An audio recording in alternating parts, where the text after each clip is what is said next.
കമ്പം, തിരുപ്പൂർ, ഈറോഡ്, തിരുനെൽവേലി, കന്യാകുമാരി തുടങ്ങിയ സ്ഥലങ്ങളിൽ നൂറുകണക്കിന് കാറ്റാടി യന്ത്രങ്ങളാണ് സ്ഥാപിക്കപ്പെട്ടിരിക്കുന്നത്. 1 മെഗാവാട്ട് മുതൽ 3 മെഗാവാട്ട് വരെയാണ് ഒരു കാറ്റാടി യന്ത്രം ഉൽപ്പാദിപ്പിക്കുന്ന വൈദ്യുതി.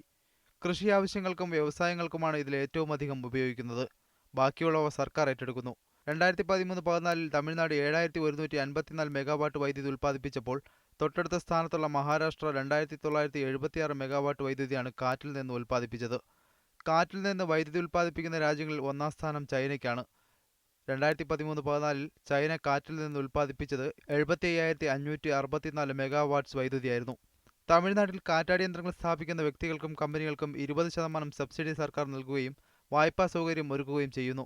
വൈദ്യുതി ഉൽപ്പാദിപ്പിക്കാൻ അനുയോജ്യമായ സ്ഥലമുണ്ടെങ്കിലും വീശിയ കാറ്റെല്ലാം വേസ്റ്റാക്കുമെന്ന നയത്തിലാണ് കേരളമെന്ന ആരോപണം ഉയരുന്നു. രാമക്കൽമേട്ടിലും പാലക്കാടും വിരലിലെണ്ണാവുന്ന കാറ്റാടി യന്ത്രങ്ങളെ നമുക്കുള്ളൂ. ബിജു തറയിൽ, മീഡിയ 1, ഇടുക്കി.